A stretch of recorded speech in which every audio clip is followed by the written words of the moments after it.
ముందుగా ఇంద్రాణి గారి ధైర్యానికి మెచ్చుకోవాలి.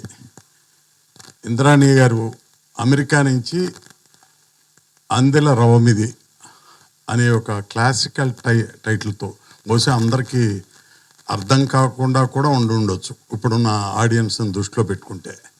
అటువంటి టైటిల్తో ఆవిడే హీరో, ఆవిడే హీరోయిన్, ఆవిడే ప్రొడ్యూసర్, ఆవిడే ఎవ్రీథింగ్.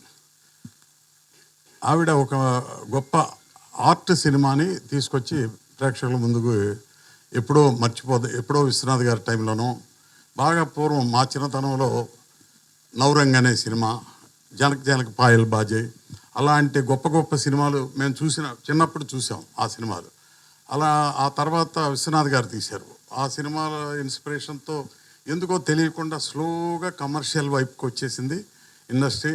ఆ టైప్ సినిమాలు మ్యూజిక్ కానీ డాన్స్ కానీ ఉన్న సినిమాలు ఆల్మోస్ట్ తగ్గిపోయినాయి.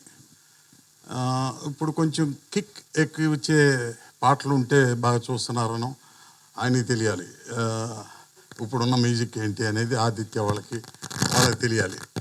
ఈ మ్యూజిక్ ఎటువైపు వెళ్తుంది, అప్పుడు మ్యూజిక్ ఎలా ఉంది, శంకరాభరణం, సిరిసిరిమవ్వ, ఆ సినిమాలు అన్నీ చూసిన తర్వాత నేను అప్పటికేదో కమర్షియల్ సినిమాలు తీసే టైంలో నా ఫ్రెండ్ నన్ను మద్రాసు చిన్నప్పుడు తీసుకెళ్ళిన Apparao, CHV Apparao, childhood friend, మా ఇద్దరికి చాలా చిన్నతనం నుంచి స్నేహం.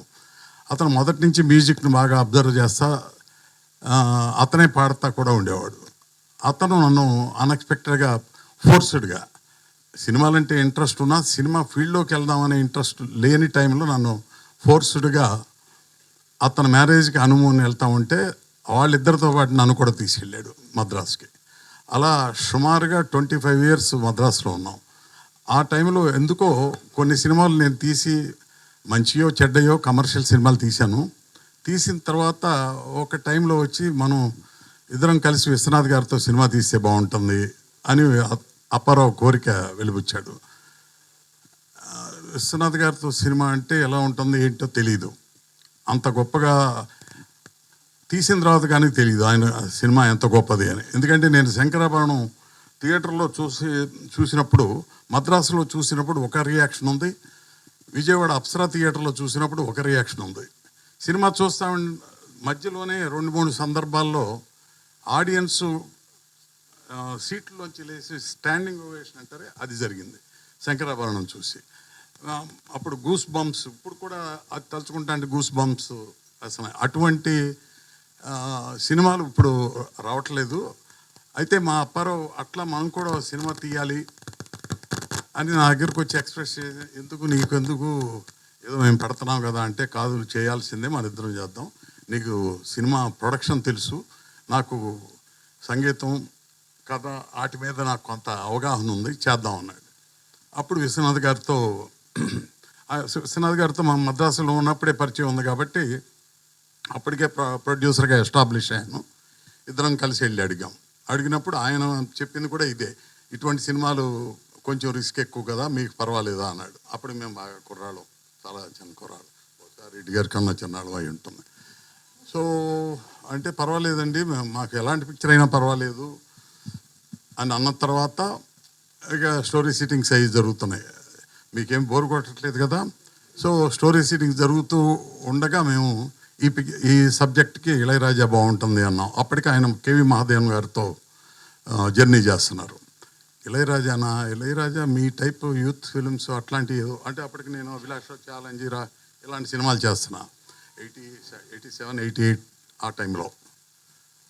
కాదండి మీ పద్ధతికి కూడా బాగా చేస్తారు అంటే, ఏమో మీ మీద నమ్మకంతో చేద్దాం, మీ పాటలు బాగున్నాయి, అయితే ఈ టైప్ పాటలు ఎట్లా ఉంటాయో అని చెప్పి ఆయన కొంచెం అనుమానంగానే ఉన్నారు. కానీ తర్వాత చూడండి సార్ ఆయన బాగా చేస్తారు అంటే నమ్మి ఆయన్నే పెట్టాం. అయితే ఆ మ్యూజిక్ చేసే జర్నీలో విశ్వనాథ్ గారి పద్ధతికి ఇళయరాజా పద్ధతికి రెండింటికి చాలా తేడా ఉండేది. ఆయన్ని అర్థం చేసుకోవడం, ఆయన ఈయన్ని అర్థం చేసుకోవడం కొంచెం టైం పట్టింది. అప్పుడప్పుడు మాకు భయం వేసేది, వీళ్ళిద్దరూ జర్నీ ప్రాపర్గా జరుగుతుందా లేదా అని. అట్లా కొంత టైం టెన్షన్లో గడిచింది. కానీ ఫైనల్గా అవుట్పుట్కి వచ్చేటప్పటికి మంచి మ్యూజిక్ వచ్చింది, మంచి డాన్స్ ఓరియంటెడ్ సినిమా, రియలిస్టిక్ క్యారెక్టర్స్తో. వెంకటేష్ క్యారెక్టర్ చాలా రియలిస్టిక్గా ఉంటుంది, అలాగే అమ్మాయి భానుప్రియ క్యారెక్టర్ కూడా చాలా రియలిస్టిక్గా ఉంటుంది. మ్యాక్సిమం ఎంత బెస్ట్ చేయాలో ఆయన ఏమడిగితే అది చేయాలని అప్పట్లోనే అనుకుని కొనార్క, ఒరిస్సాలో కొనార్క, క్లైమాక్స్ కాశ్మీర్లోను అలా చేసాం. అలాగే గోపీకృష్ణ జనక పాయల్ బాజే డాన్స్ మాస్టర్తో ఒక డాన్స్ క్లైమాక్స్లో చేయాల్సి వచ్చింది. ఆయనే పిలిచాం. అప్పుడు చాలా ఓల్డ్, ఈయనకి ఆ ఇంట్రెస్ట్ ఉంది. ఆ విధంగా క్లైమాక్స్ చేసాం. క్లైమాక్స్ గోపాల్ రెడ్డి, గోపాల్ రెడ్డి దానికి కెమెరా. ఆ విధంగా ఆ సినిమా చాలా గొప్పగా వచ్చింది. దాంట్లో ఉన్న ఒక లిరికల్ ఇదే, అందులో రవం ఇది. సో దాంట్లో భానుప్రియ ఎలా బాగా చేసిందో, ఐ థింక్ ఇందాక ట్రైలర్స్ అవి చూస్తూ ఉంటే ఈవిడ కూడా ఎక్స్ప్రెషన్స్ అవి చాలా బాగున్నాయి. ఎడిటర్ గారు ఎవరో ఆయన చాలా బాగా కట్ చేశారు. ఇది రెగ్యులర్ కమర్షియల్ సినిమా కన్నా బాగా కట్ చేశారు. ట్రైలర్ చాలా బాగుంది. సో టీం అందరికీ ఫస్ట్ అభినందనలు చెప్పాలి. ఆవిడికి అంత సపోర్ట్ ఇచ్చి, ఆవిడ ఒంటరిగా ఫైట్ చేయడానికి స్క్రీన్ మీదకి వచ్చి, ఈ తెలుగు ఇండస్ట్రీకి వచ్చి ఇంత ఫైట్ చేద్దాం అనుకున్నప్పుడు మీరు ఇచ్చిన సపోర్ట్ రియల్గా గ్రేట్. ఆవిడకి మీరు ఇచ్చిన ఇదే ఆవిడ కరేజ్. సో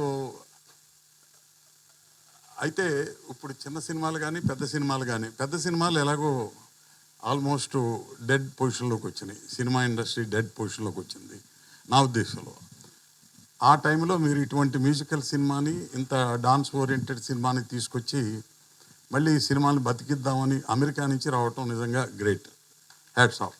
సో మీరు డెఫినెట్గా ఈ సినిమా ఎలా అయినా ఈ లక్ష్మణ్ లాంటి వాళ్ళు, దామోదర్ ప్రసాద్ లాంటి వాళ్ళు దీన్ని బాగా ముందుకు తీసుకెళ్ళి, అంటే థియేటర్స్ కానీ డిస్ట్రిబ్యూటర్స్ కానీ ఎంతో కొంత వాళ్ళకి ఆ ఇన్ఫ్లుయెన్స్, వాళ్ళ సేవ్ ఉంది.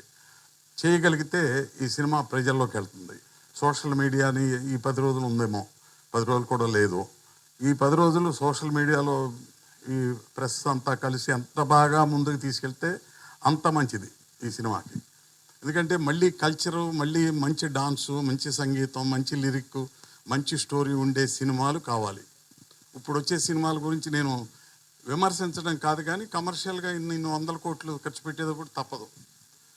మాస్ జనమే చూస్తారు ఇట్లాంటివి అని అనుకుంటే కాదు. కొన్ని సినిమాలు రీసెంట్గా చూసిన కొన్ని సినిమాలు చూస్తే ఎమోషనల్ సినిమా, ఫ్యామిలీ సినిమా ఇలాంటివి చాలా ఎంకరేజింగ్గా ఉన్నాయి. మనం చెప్పే ప్రజెంటేషన్ మీద, స్క్రీన్ మీద ఎంత బాగా ప్రజెంట్ చేసాం, ఎమోషన్ ఎంత తీసుకొచ్చాం అనేది ఇంపార్టెంట్.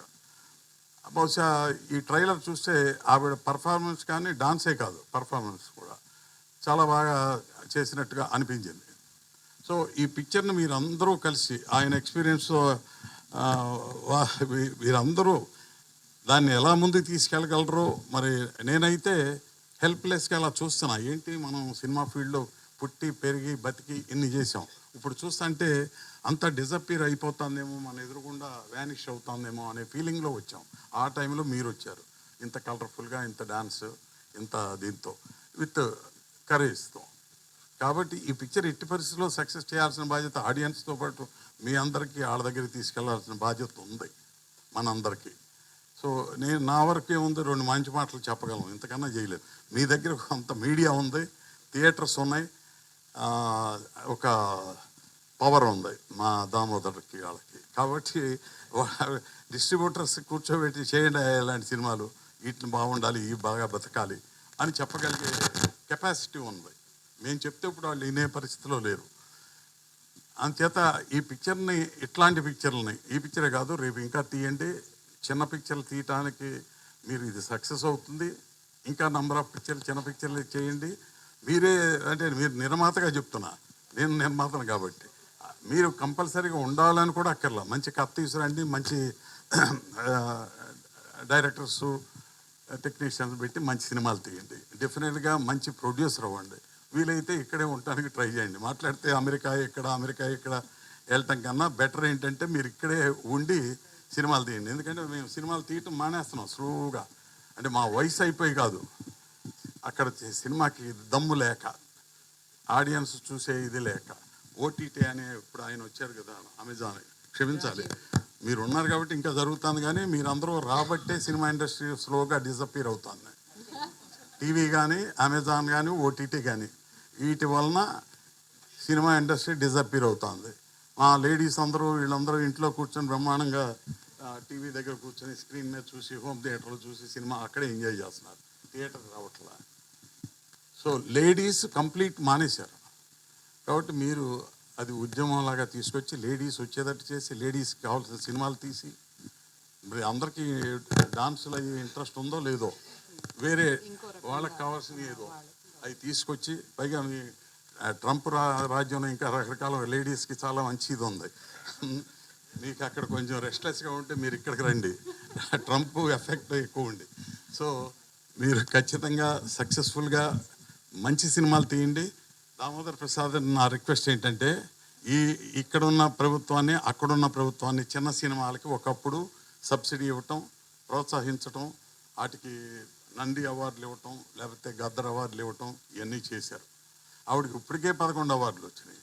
ఇక్కడ రేపు ఏమి ఇవ్వాలనేది వాళ్ళకి ఒక దృష్టిలోకి తీసుకెళ్ళి ఈవిని పరిచయం చేసి, ఎన్ని అవార్డులు ఉన్నాయో అన్నిట్లో ఆవిడకి రావాల్సినవన్నీ ఇప్పించే బాధ్యత మీదే. సో ఎందుకంటే 11 ఆల్రెడీ వచ్చినాయి. సరే, ఒకళ్ళు ఇక్కడ గద్దర్ అవార్డులని ఏదో ఒకటి చేశారు, అక్కడ నంది అవార్డులు ఎప్పుడు చేస్తారో ఎవరికి తెలియట్లా.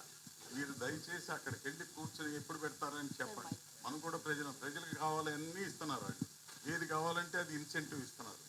సినిమా వాళ్ళకి ఒకట్లా, సినిమా అందరికి వినపడతాను. మీరు దయచేసి సినిమా వాళ్ళకి కూడా ఇన్సెంటివ్స్ కావాలి, సినిమా వాళ్ళు కూడా బతకాలి, సినిమా కూడా బతికించాలి. అది మీ చేతుల్లోనే ఉంది, మీ చేతుల్లోనే ఉంది అని చంద్రబాబు నాయుడుకి, రేవంత్ రెడ్డికి, మిగతా మంత్రులందరికీ చెప్తుంది. మన అందరికీ నాయకుడు దిల్ రాజు గారు ఆయన పట్టించుకుంటున్నట్టు నాకు కనపడుతుంది. దయచేసి మీరంతా పట్టించుకునేటట్టు చేసి ఈ సినిమాలు బతికించండి.